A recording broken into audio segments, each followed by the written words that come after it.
We are going to get started. Like I said, today is it's a yin class. It'll be a little bit more restorative. There will still be a lot of movements so that we can get into that restorative state that we want to be in.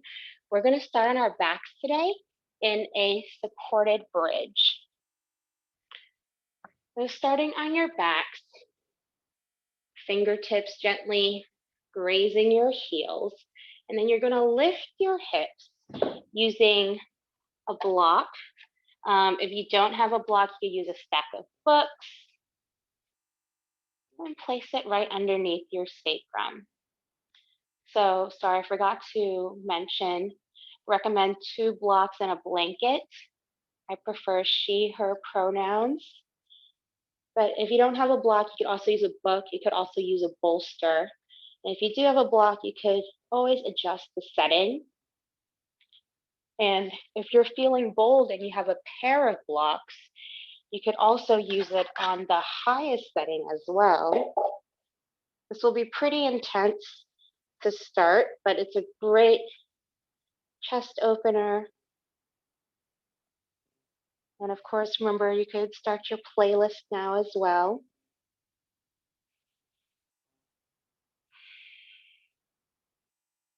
Just imagine the breath traveling down to your belly button, filling your entire chest cavity, and slowly coming back out, in and out through the nose.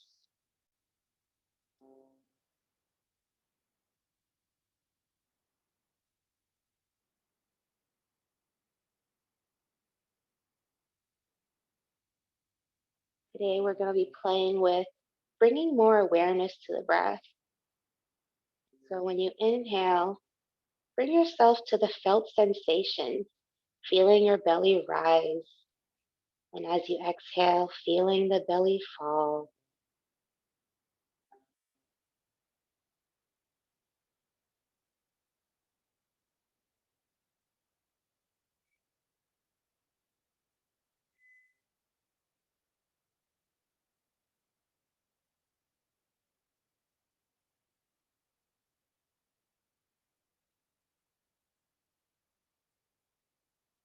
Settling into the breath, into your body.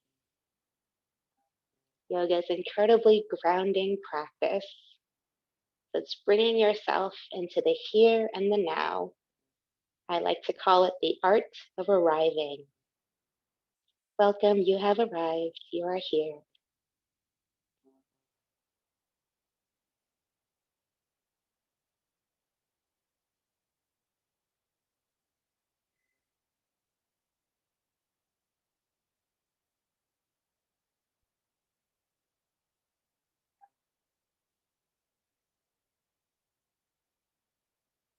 Making sure your feet are parallel. And tilt your chin a little bit upwards so you give a little space for your thyroid. Your chin is not glued to your chest.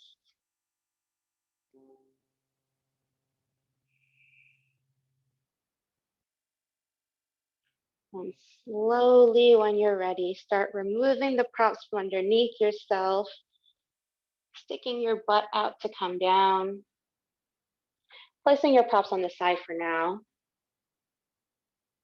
You bring your arms overhead, right by your ears, and bring them back down, lifting the hips.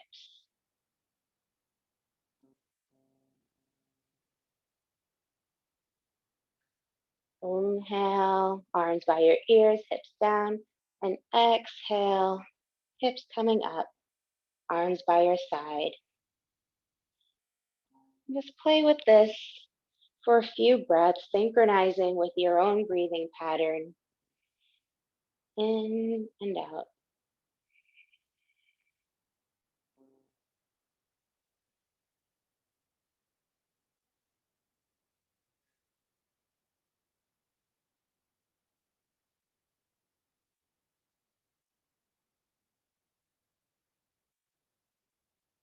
Let's do 3 more cycles.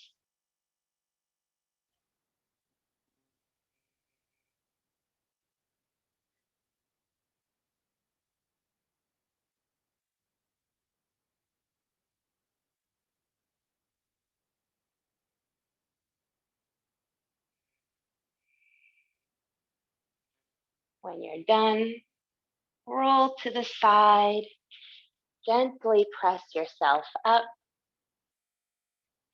and we're going to come into a tabletop position. In a tabletop, I like to use either a block or a book to measure.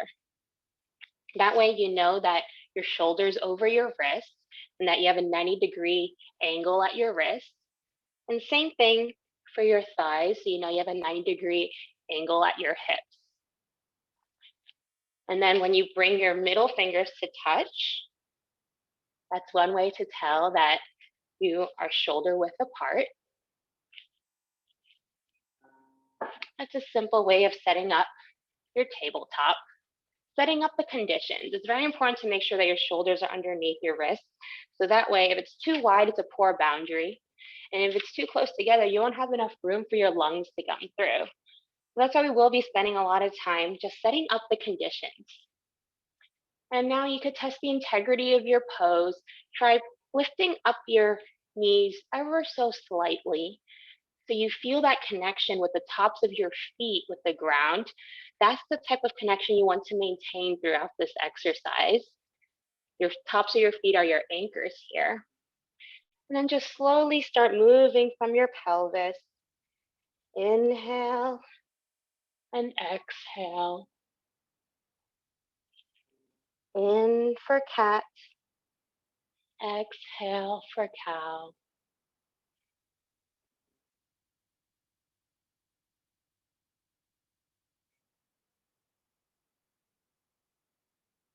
Really savoring the motions.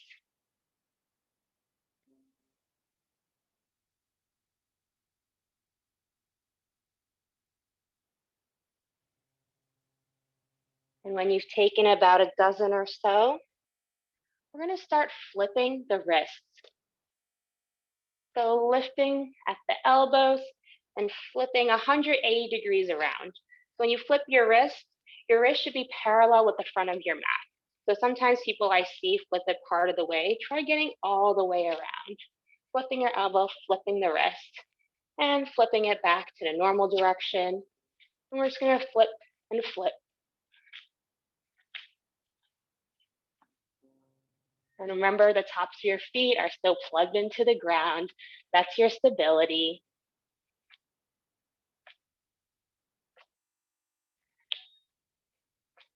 Yeah, this is a huge wrist opener. So it might feel really intense. So you could definitely take your time with it.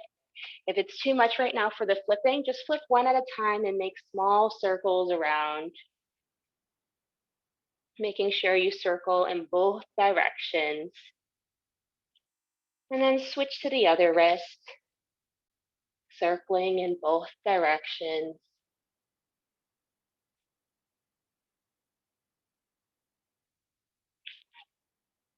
And you could even try, instead of just lifting at the elbows, making a rotation at the shoulder,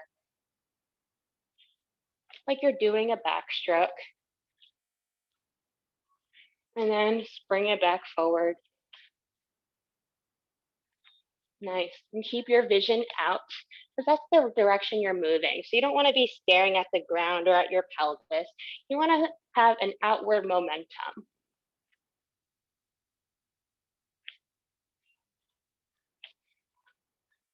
And now with both your wrists flipped, try taking the cat-cows again. I love doing this with the wrist flip, because with the wrist flip, it automatically widens your collarbones, giving more space to open your lungs.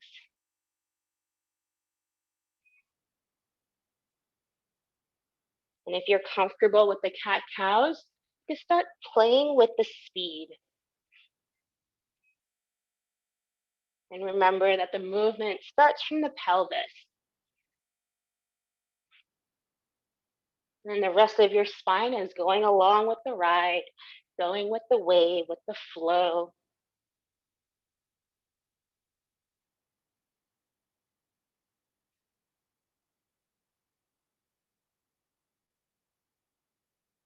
So you choose the pace. Of course, if you move faster, it moves more heat up your spine. If you go slower, It's going to be a more cooling practice. Flip your wrist back to the regular position. Now bring your right knee to the middle and tuck your left knee directly behind your right knee. So there should be no space between your thighs. Tops of the feet, once again, are nice and wide and plugged into the ground. Yeah, so left knee behind right knee, tops of feet plugged into the ground. You could have your wrists flip, or you could interlace your fingers to the webbing and have them right underneath your sternum. And then you're going to start rotating at the hips. You're making big circles. So you can imagine that you're using your pelvic floor to draw a big circle on the wall behind you. So before with the cat-cows, we're playing with fire. We're building heat. Here in these hip rotations, we're playing with water. I like to think of it as a way to flush your kidneys. Your kidneys are ruled by water, and you want your water to be fresh because stagnant water gets smelly, it breeds disease. You want to make sure you're able to flush your kidneys. Make sure you have fresh water in your body. And bring it counterclockwise. That always throws me off a little. Making sure you're making a full circle. And if you're not, then pay a little extra attention to where in the circle you're not going to. It's not good or bad, it's just simply information.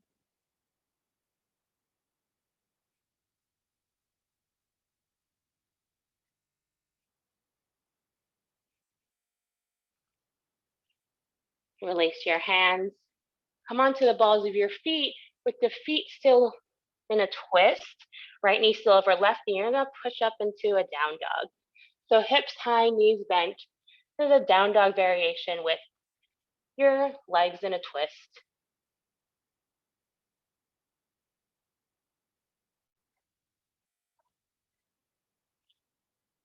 Walk your fingertips back towards your toes.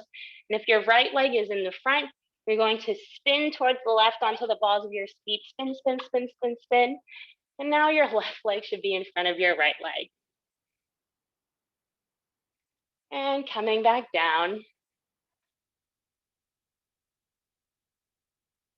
So now your left leg is in front of your right leg.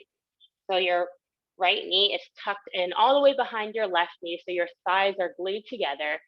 Tops of the feet are wide, plugged into the floor. And you could have your wrists flip. You could have them interlaced to the webbing. Or if you want an even more intense wrist opener, you're going to take the interlaced fingers and flip it one more time. So thumbs are still pointing towards yourself, still underneath your sternum. And then now with your left knee in front of your right knee, you're going to do the circles in this side.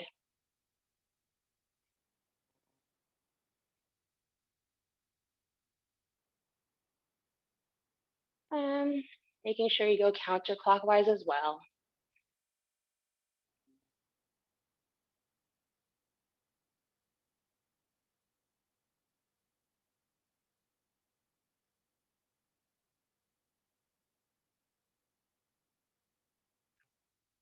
Very nice. Bring your hands back to neutral. Step onto the balls of your feet. So one more down dog with your legs twisted.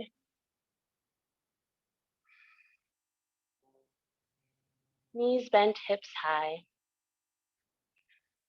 Now roll it forward so you're in a plank. Step your feet back out so that they're parallel to each other. No more twists. Belly button towards your spine. Keep a bend in your knees and lift your hips high as if you're about to pounce.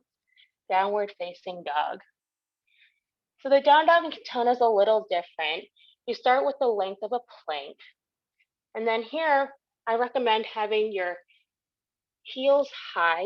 When your heels are up, your hips lift higher. A bend in your knees, because if your knees are locked, it's very hard to access your back. So in Katonah, there's a back bend in every pose. So try to find a back bend here. If this is very challenging, you could always plug your heels into a wall. So you can have your heels into a wall. So you're really on the balls of your feet. And from here, bend your knees, lifting your hips high into downward facing dog.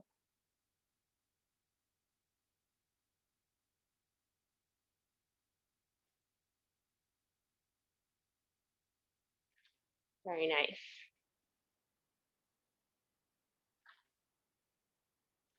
And from your downward facing dog, you're going to roll yourself forward into an upward facing dog with your toes tucked.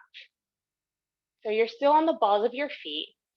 You could even try, I like putting 2 blocks on the medium height underneath my hips. And that's a nice boundary for your up dog. So that way you're not sinking too deep, you're not sinking into your depths, and you're still able to have this rise. You're rising from your pubis to achieve that back bend and upward facing dog. And you're gonna press up to a down dog, and then roll it forward into an up dog. Inhale, down dog. Exhale, up dog. Making sure you're always keeping a gaze outward.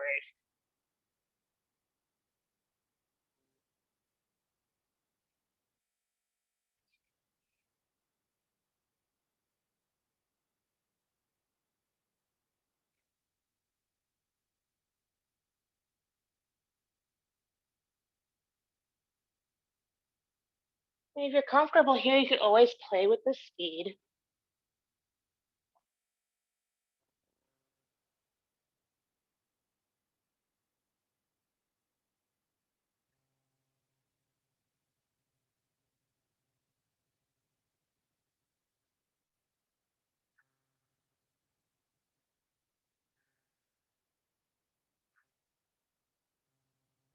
Or you could take each position and really savor it.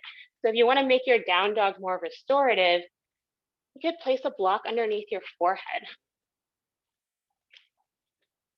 and see how different that feels when the aperture of your neck is opened.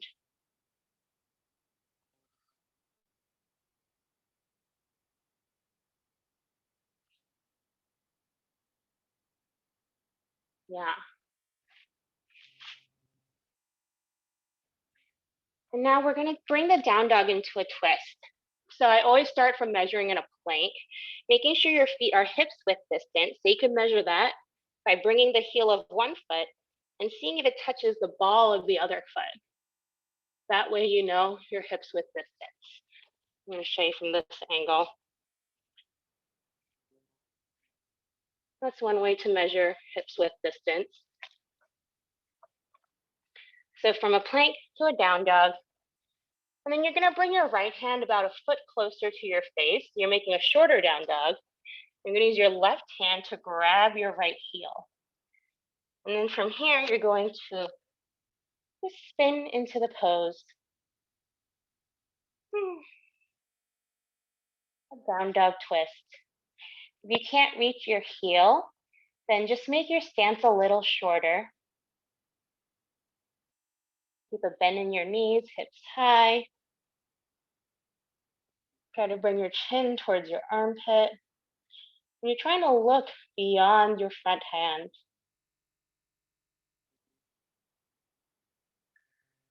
Spin to the other side. So you're bringing your right hand to your left heel. Maybe you could fit your right armpit into your right knee. Chin towards your left armpit. Going for a twist.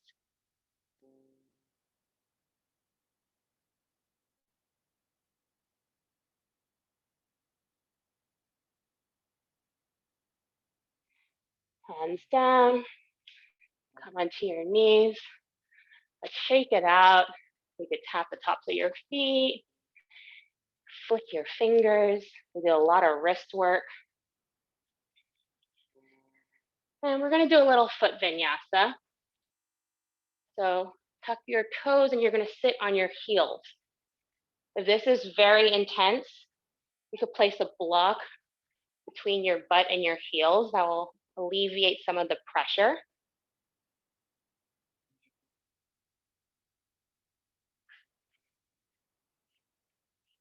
And then here, you're going to interlace fingers over your head and going for a shoulder floss, getting all around the shoulder joint.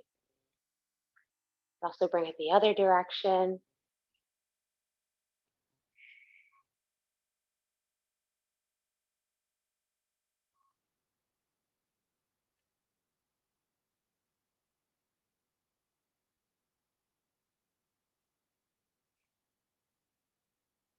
We're trying to get into all the joints. We're still warming up here. And then letting go of the tops of your feet, trying to come onto the tops of your feet and lifting your knees. So this is very demanding. So if it's too much, you could simply place a block underneath your knees. You could hold on to your knees and you could stay here. So right now you're resting on the tops of your feet. This really opens up the ankles. Or you could simply roll side to side. Or if you could lift your knees, maybe you could draw circles with your knees.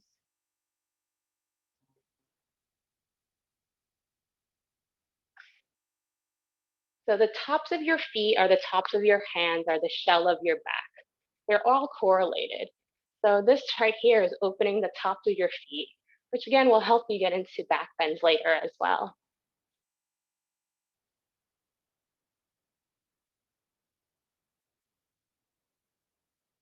And release, tap it out.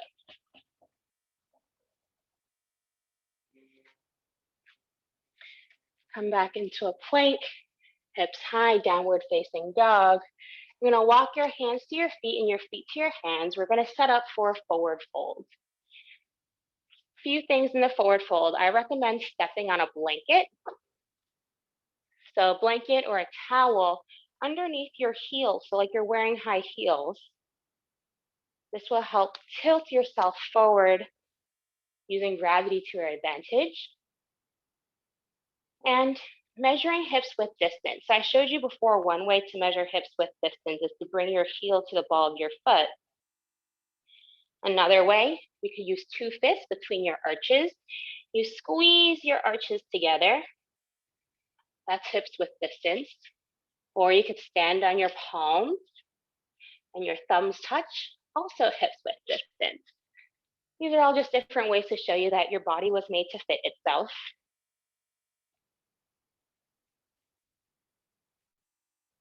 So to get into the fold, first you set up your hips width distance. Bend your knees as much as you need to, so that your chest is glued to your thighs. From here, you could grab opposite elbow. You could interlace fingers behind your back to really open the backs of your legs. So only straighten your legs as long as your chest is glued to your thighs. I like to think of this more as making contact between your upper body and your lower body, as opposed to trying to reach the ground.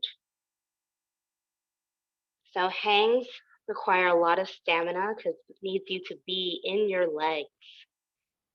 So imagine yourself tipping towards the balls of your feet. That's also what the blanket helps you do. And remember to keep a bend in your knees. Try to take 3 deep breaths here in this hang. Your hips should be the highest part in the hang. Your hips are the heaviest joint in the body, so you're able to lift your hips higher and you're hanging from your hips. Then you're able to release your spine and your neck. So you're letting your hips do the work.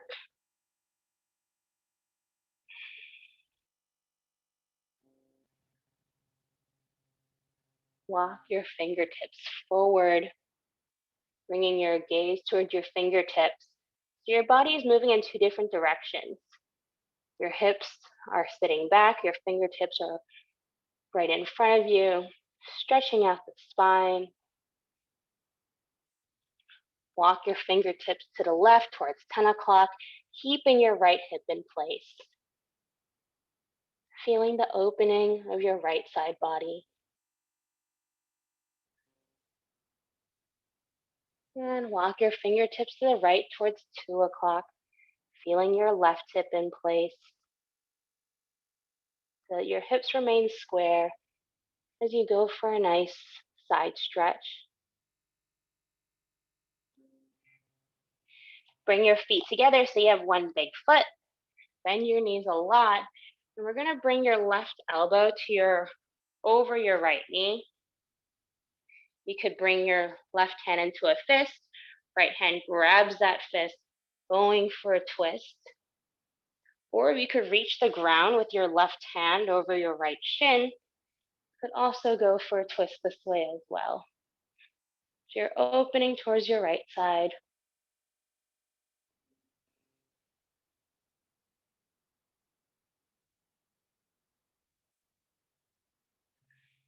And twist to the other side. Right elbow over left knee, really making sure you're keeping a bend in your knees, you're keeping low. Left hand grabs right fist, or if you could reach the ground, hip open.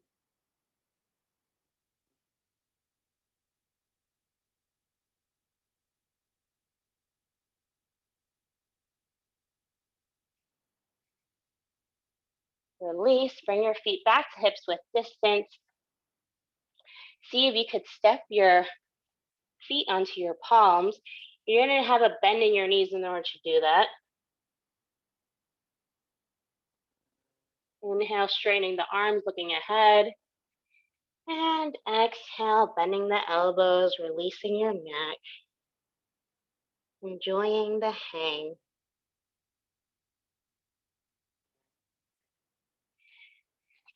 Bring your palms out from underneath your feet. And now you're going to bring the palms to cup your heels. So you'll notice that your heels fit perfectly into your palms. You're going to look forward and sit your butt down. We're going to practice some hip hinges. So again, learning how to move from the hips, the heaviest joint in your body. So imagine yourself tilting towards the balls of your feet. You're just going to lift from the hips, up and down. So if you're feeling a really intense burn in your thighs, it's part of the practice. In Katonah, we use a lot of Taoist theory. So the idea is to get effortless effort. So really, it should eventually become effortless. But sometimes you have to put a lot of effort until you find the right balance to find it. So another way you could do that is to use a counterbalance. If you have a block or a book, you could put your knees into your armpits. Having that counterbalance makes it a lot easier to come up and down because it automatically tilts your weight a little forward. Yeah. You can play with these hip hinges.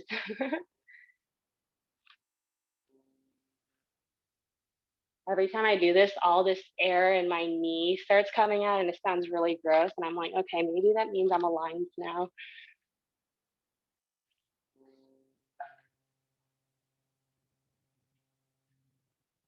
Nice. Once you had enough of that, you're going to bring your feet closer together, knees apart, arms inside your knees, and then you're going to step onto your palms. So you're in a low squat. So let me repeat that in a different angle. So feet are together, knees apart, arms are between your knees, and you're going to interlace your fingers underneath your heels. So this is a variation of Malasana Yogi Squat. And here, we're going to again look for that back bend. So in order to get the back bend, you have to look out. You want to lift your hips. You don't want your hips to be down or your coccyx to be hanging. Lifting the hips, looking out. This requires a lot of core work. But it's actually a great pose to prepare for birth, deal with menstruation cramps. Yeah, lifting the hips. Lovely. Bring your feet back to hips width distance. You could even use a block and place it between your feet so the arches of your feet are squeezing this block. And from here, you're going to try to bring your elbows down to the ground. So this is a very, very compact pose. So finding that back bend, bringing your elbows towards the ground. becoming as small as you can. This also requires a lot of core work, but this is a great pose that can prepare you for a lot of arm balances. Once you get this, you pretty much unlock a bunch of other poses. You want to make sure your feet are parallel. That's why I have a block in between my feet. Ideally, your heels should be on the ground. So that's why I have a blanket underneath my heels because my heels don't touch the ground. And then extending your spine, looking out. Bring your elbows down.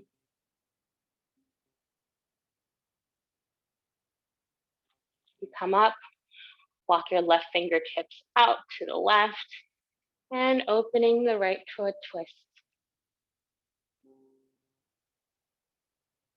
You could go for the bind.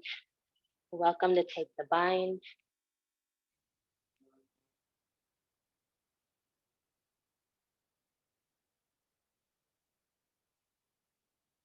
And walk your right fingertips out to the right, going for the twist. So your right shoulder should be in your right knee, or you could go for the bind on the right.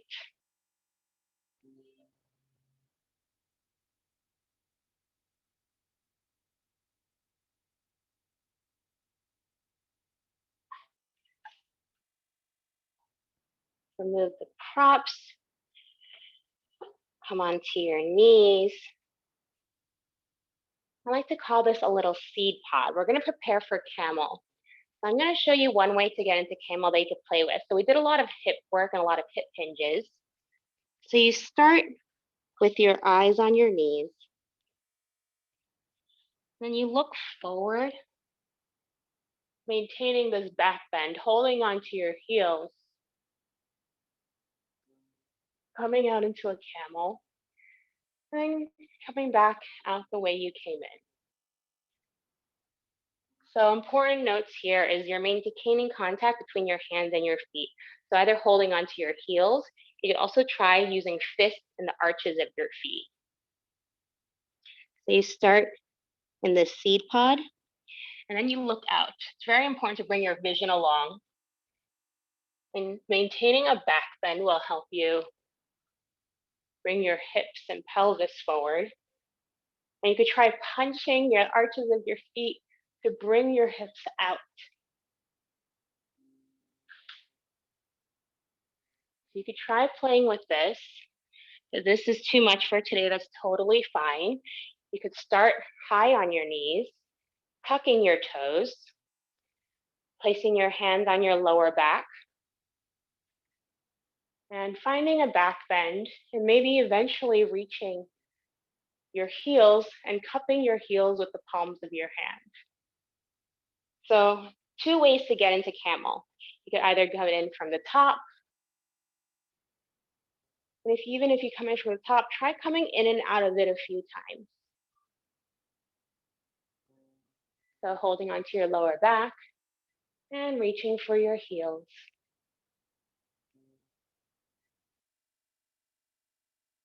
Yeah, or you could come in from the bottom, playing with the hip mobility. And when you are at the peak of your camel, imagine someone pulling your belly button forward. Camel is a huge back bend. Back bends really stretch the liver. So they open your arc of potential, which is your pubis navel sternum. This over here is what brings you towards your future. Because behind you is your past, in front of you is your future. I like to think of back bends as a way to help break habits and propel you towards the potential and what is to come.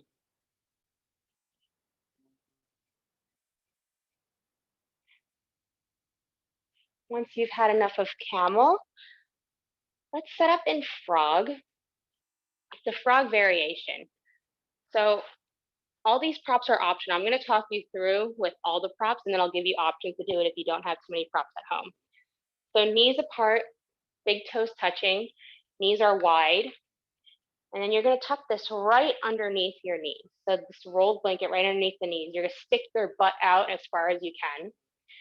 Again, notice this back bend when you stick your butt out. And then you can place one block on its medium height right underneath the sternum. And then the second block on the lowest height underneath your forehead. You can walk your fingertips out. I like staying on the fingertips because fingertips and your arms are extensions of your lungs. So when they're engaged, you give more space to your lungs. So this is the setup if you have all the props available. If you don't have the props available, that's totally fine as well. Let's say you have one block or one book, you could simply place one block underneath your forehead.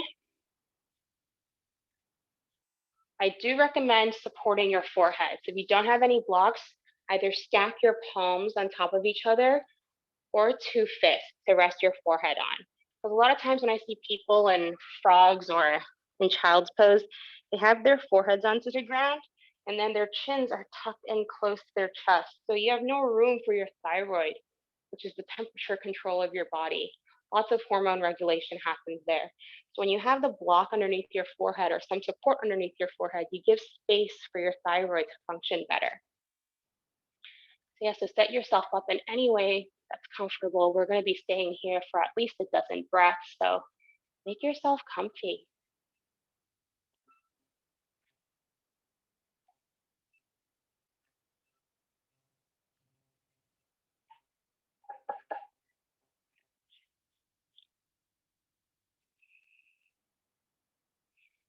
And imagine your breath filling in your lower belly, in and out through the nose.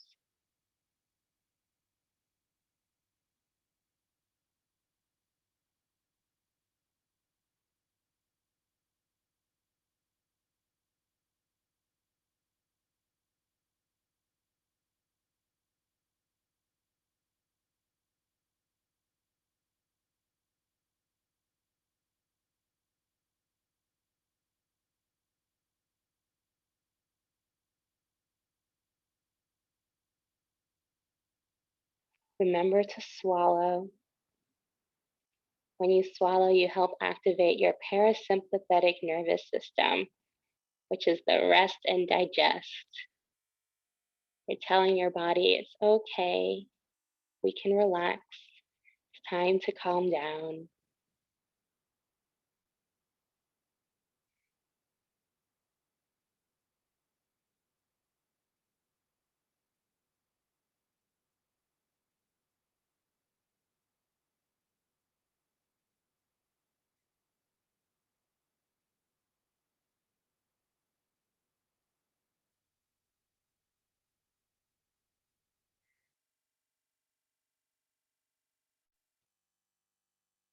Let's take 3 more breaths.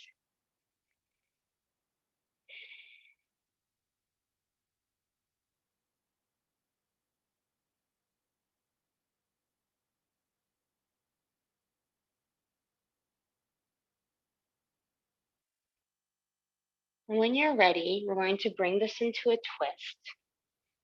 So left elbow in front of right knee, left hand forms into a fist, right hand grabs the fist, and you're going all the way around your central spit. So you could use a block underneath your head to help you with that twist. Or you could even use a block underneath your armpit to help you get into that twist.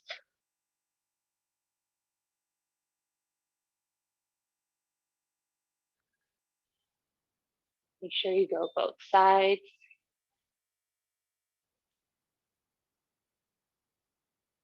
Really pressing your palm into your fist to get yourself around yourself.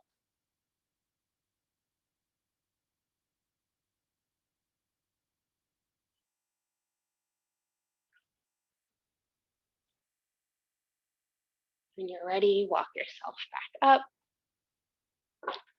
removing the props from underneath yourself. And we're going to come to sit in a straddle. I'm going to recommend placing a blanket underneath your pelvic floor just to help elevate yourself a little better so you can sit in the middle of your pelvic floor. And when you come into your straddle, you measure it by grabbing opposite ankle with your hands. Only straddle as wide as you can grab your opposite ankle. And scoot your butt back so you're sitting on your perineum in the middle of your pelvic floor, keeping your feet flexed, keeping your knees bent.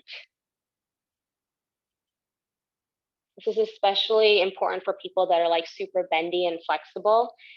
Having this boundary of this crisscross of the arms and keeping a bend in the knees definitely helps prevent from overextending in the knees. Now you're going to take the arm that's underneath, going to bring it up over your head. You're going to bring it up and around and grabbing your opposite ankle. So we're going for a swim. So you're bringing the hand that's underneath up over you and around yourself, grabbing opposite ankle. So this is a nice rotation, spin, twist. It's a great way to see all the perspectives around yourself, realizing how spherical you really are.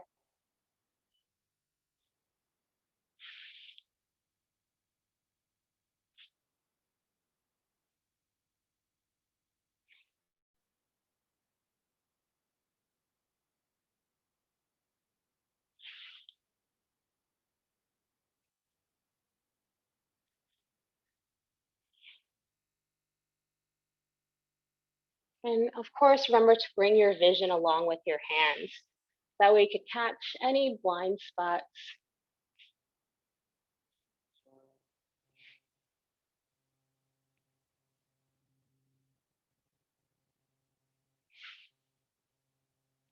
And that way you connect your spinal cord from the bottom up.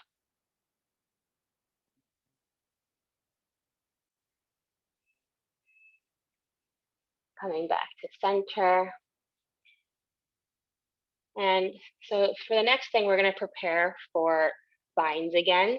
So you can try to see if you could bring your arms underneath your knees. You look like a little creature here. Maybe your knees could go over your shoulders. And if not, then you could prepare by doing a bind on each side. So bring your left arm underneath your left knee, finding a bind behind your left side. And finding a bind underneath your right side. So you're just going from side to side. You could play with as much speed as you want to put into it. And once you've done that a bunch of times, trying to find your sacrum with your hands. So that's the entire idea. You want to wrap your hands around so you could hug your own lower back. So you can massage and soothe your own kidneys from underneath yourself. So a lot of times most people, like I can only grab my butt. So this is where I am right now with this. But eventually you want to be able to grab your own lower back. So in order to prepare for this, this is why we're practicing these binds. So practicing how to get under and around ourselves so that we could better soothe ourselves.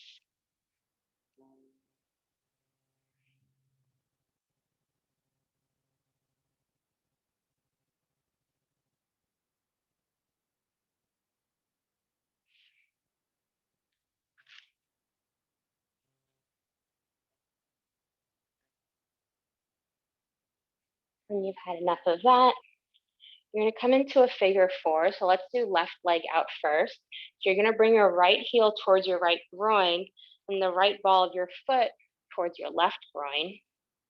So lots of connections. And then the first variation is your chest on top of your left thigh. And you could grab your heels or your left heel, excuse me. Or if this is very easy for you and you got this quick, Remember, your feet is always flexed, knees bent. You could use your right hand to grab your left toes, looking underneath your right armpit. Maybe you could grab your right knee. So you're opening a window underneath your right armpit. So you're giving space to your right lung, flushing your right kidney.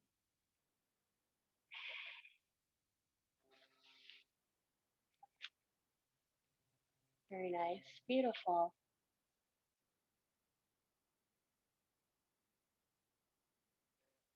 Yeah, so very important to keep the knee bent because then that helps, of course, with the contact between the right shoulder, the left shoulder and the left knee.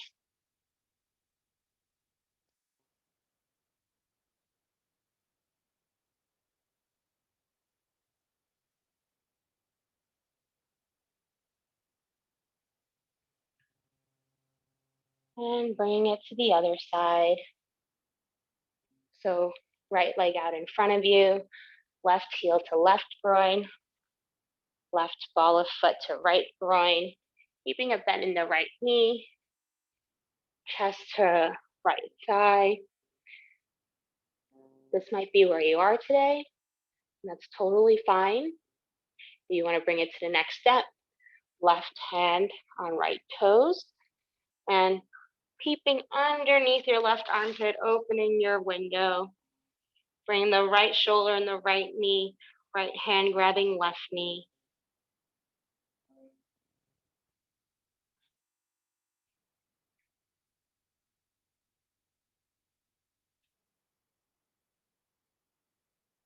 Flushing the left kidney, opening the left lung.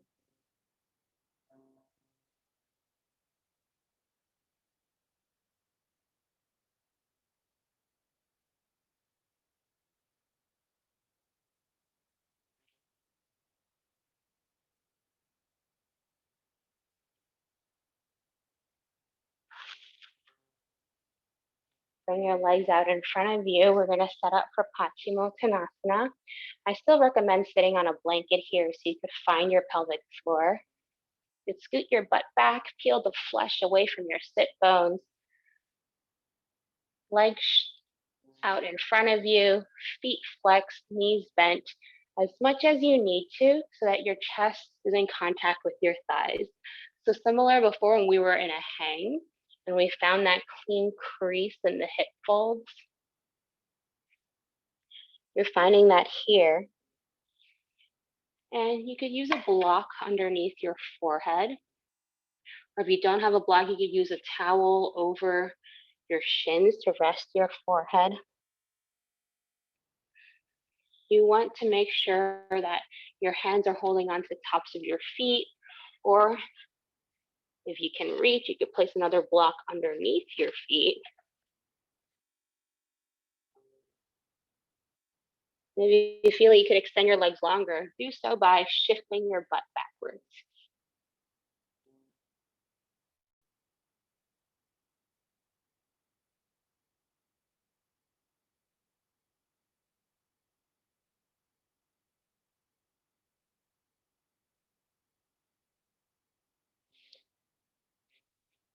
Breathing in and out through your nose.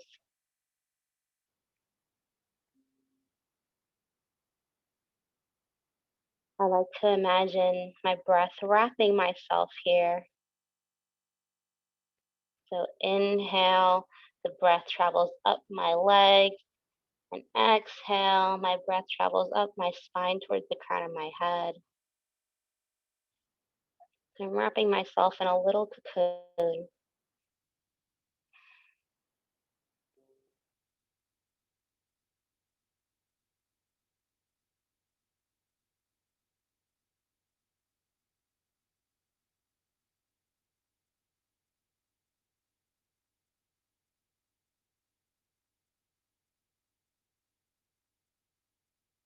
Take 3 more breaths here.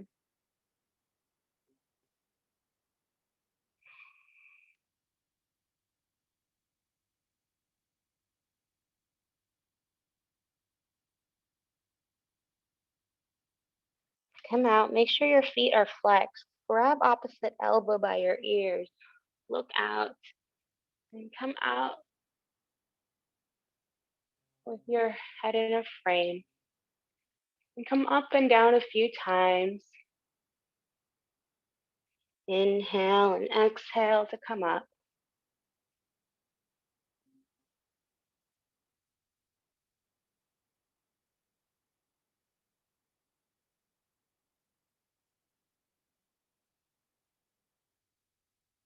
Keeping your gaze outwards. Release. Let's set up in one more restorative pose. So legs are out. We're going to set up in a restorative fish pose just to really get our back bends in today. You're going to place the block underneath your shoulder blades. You're going to plug the crown of your head into the ground. If your crown of head doesn't reach, you could place a blanket underneath, or you could put the block at a lower setting.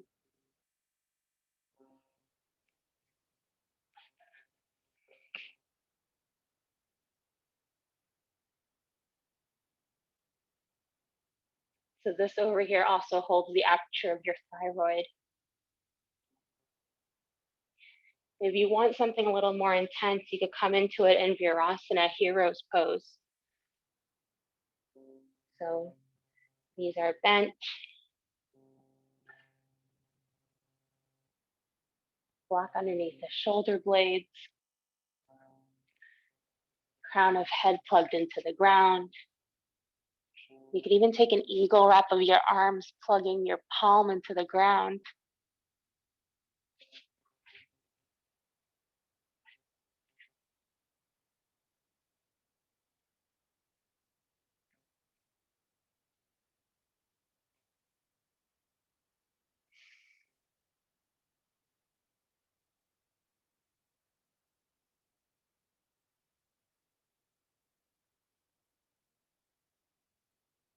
The thyroid gland can also be associated with your throat chakra.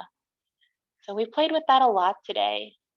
We played with synchronizing the breath. Of course, the throat is where the breath connects from the outside to the inside.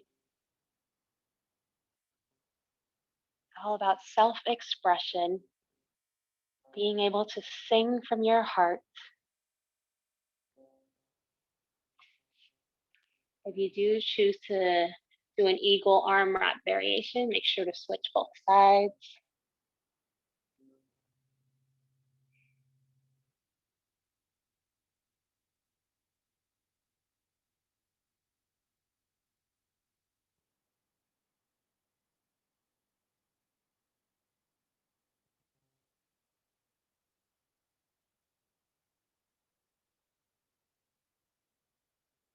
In these restorative poses, I try to stay in there for at least 12 breaths. If you have a home practice and you have more time for yourself, typically 5 to 8 minutes is ideal. That's usually the time it takes to alter your personal chemistry. So you could really sink into that parasympathetic nervous system. So you could calm your entire being down. These back bends really help release the lower back, especially if you're set up correctly. And your lower back is where your sacrum is. The sacrum is where a lot of nerves intersect. So it's important to smooth out the sacrum.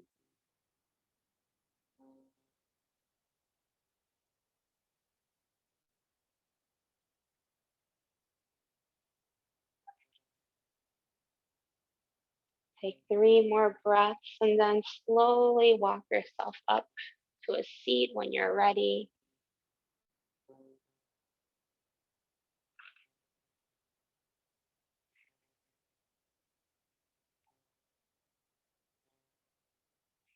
And come to Virasana, hero's pose. Knees together, heels on the outer sides of your butt. And I recommend sitting on a block or a book. And when you're on your block or a book, you're sitting at the edge. It feels like you're at the edge of your seat. So the difference is if you're not sitting on the edge, you're on your coccyx. So you want to shift your pelvis forward so that you're sitting on the center of your pelvic floor, but it will feel like you're on the edge. You could already tell the difference in your spine when you're sitting on the back of your pelvis versus shifting to the front.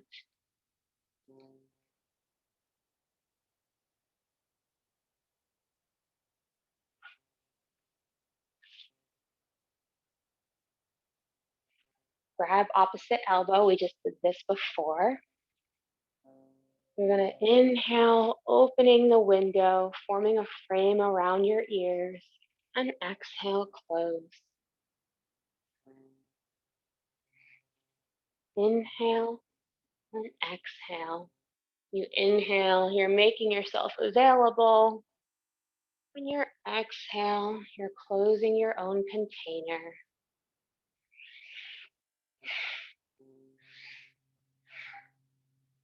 In and out. Remember, you play with your own speed. If you're used to going slow, you try speeding it up. If you want to refine the movements, then by all means, take your time.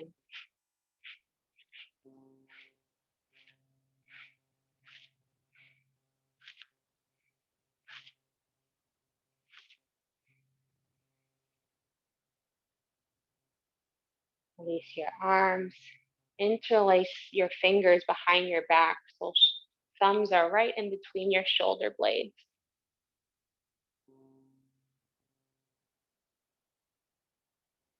You want to inhale, spin to the left.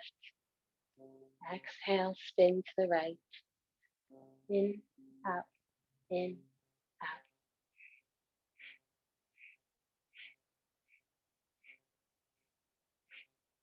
I love these postures where your hands are behind your back because, first of all, you're holding your own back, so you got your own back. And also, when you have your own back, you tend to bring your lungs forward so that they could breathe in more air.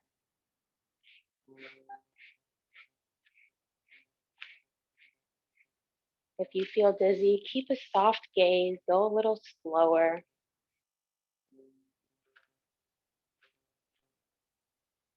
Bring it to center. Inhale, elbows back. Exhale, elbows forward. There's a forceful in and out of the breath. In, out, in, out.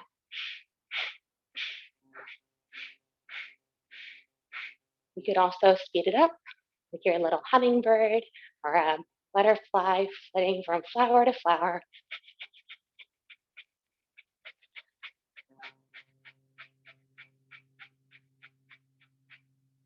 Or you could slow it down like you're an eagle or a condor soaring over the land. When you change your altitude, you change your attitude.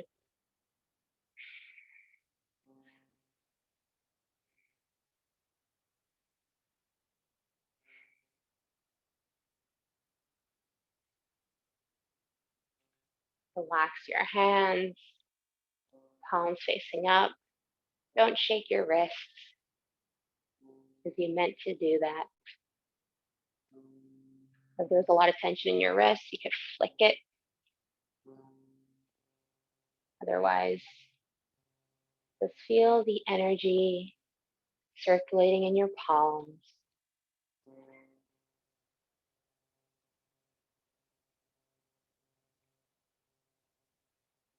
Right hand in the air, left hand tapping your chest.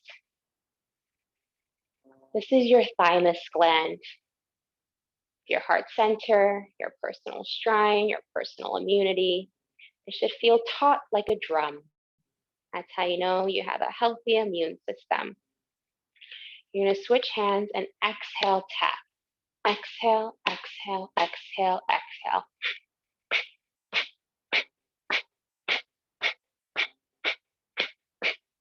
You can let loose, you put your neck into it.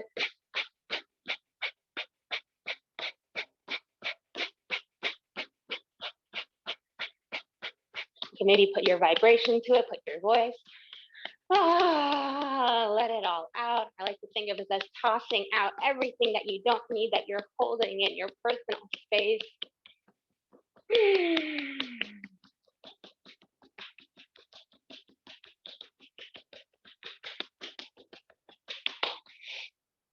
Inhale, forming your hands into cups, holding your breath up top.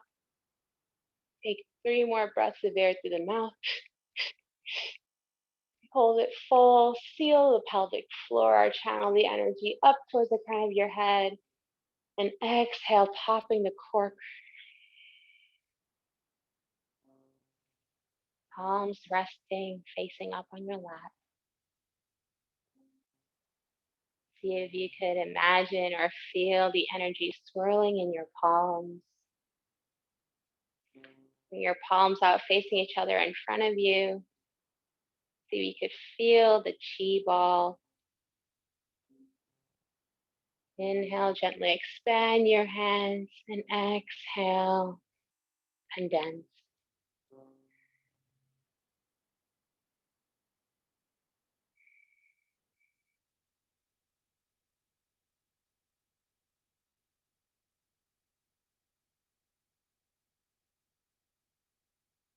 Eventually, the more you practice this, your arms will just move on its own accord with your breath.